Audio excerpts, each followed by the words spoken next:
ত্রয়োদশ জাতীয় সংসদ নির্বাচনকে সামনে রেখে ইশতেহার ঘোষণা করেছে বাংলাদেশ জামায়াতে ইসলামী। বুধবার রাজধানীর একটি হোটেলে এই ইশতেহার তুলে ধরেন দলটির আমির ডাক্তার শফিকুর রহমান। এতে বলা হয়, আগামী 5 বছরের সরকারের পরিচালনায় 26টি বিষয়ে অগ্রাধিকার দেবে জামায়াত। বরঞ্চ বিশ্বের অনেক দেশ আমাদের বহু পরে স্বাধীনতা লাভ করার পরে কৃষিতে তারা বিপ্লব সাধন করেছে।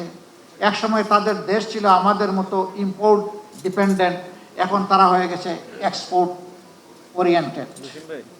আমরা পারবো ইনশাআল্লাহ। ইশতেহারে উঠে আসে ফ্যাসিবাদী ব্যবস্থার পুনর্জন্ম রোধ করে আপোষহীন রাষ্ট্র গঠনের অঙ্গীকার। দুর্নীতিমুক্ত রাষ্ট্র গড়ার পাশাপাশি নারীদের জন্য নিরাপদ ও রাষ্ট্রের কথাও তুলে ধরা হয়। বলা হয়, যুবকদের ক্ষমতায়ন এবং রাষ্ট্র পরিচালনায় তাদেরকে প্রাধান্য দেওয়ার কথা। জুলাই সনদ বাস্তবায়ন করার পাশাপাশি 2030 সালের মধ্যে ভেজালমুক্ত খাদ্য নিরাপত্তা, সবুজ ও পরিচ্ছন্ন বাংলাদেশ করার অঙ্গীকারও আছে এই ইশতেহারে। আমাদের যে ইশতেহার, এই ইশতেহার হবে ইনশাআল্লাহ জনবান্ধব, ব্যবসা বান্ধব, শান্তি বান্ধব, শৃঙ্খলা বান্ধব।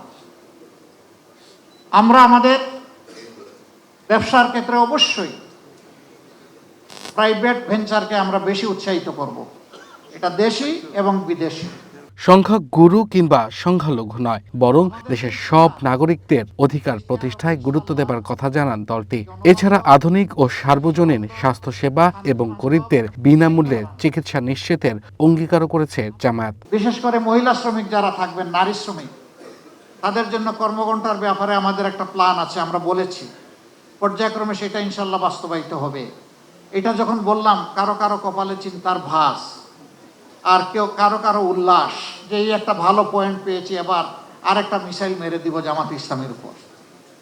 হলো, দুটাই হলো। চিন্তার ভাস যারা ব্যবসা এবং শিল্পের মালিক, তারা চিন্তা করেছেন 5 ঘন্টা কাজ করে যদি 8 ঘন্টার বেতন হয়, তাইলে আমি পুষাবো কিভাবে?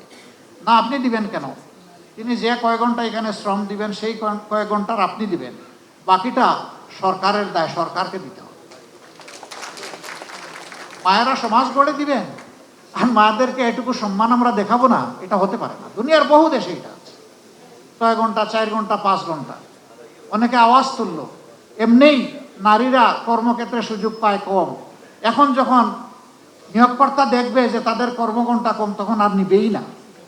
কিন্তু তারা এটা চিন্তা করেননি। যখন একজন সন্তান সম্ভবা মা, এরপরে যখন তিনি সন্তানকে জন্ম দেন, তারা লালন পালন করেন, অনেক সময় 8 ঘন্টা কাজ করতে পারবেন না বলে পুরো চাকরিটাই ছেড়ে দেন। আমরা তো সেখানে তাদের জন্য সহজ করে দিচ্ছি, যাতে চাকরি তার ছাড়তে না হয়, ওটাও লেগে থাকবে, সন্তানও তার গায়ের সাথে জড়িয়ে থাকবে।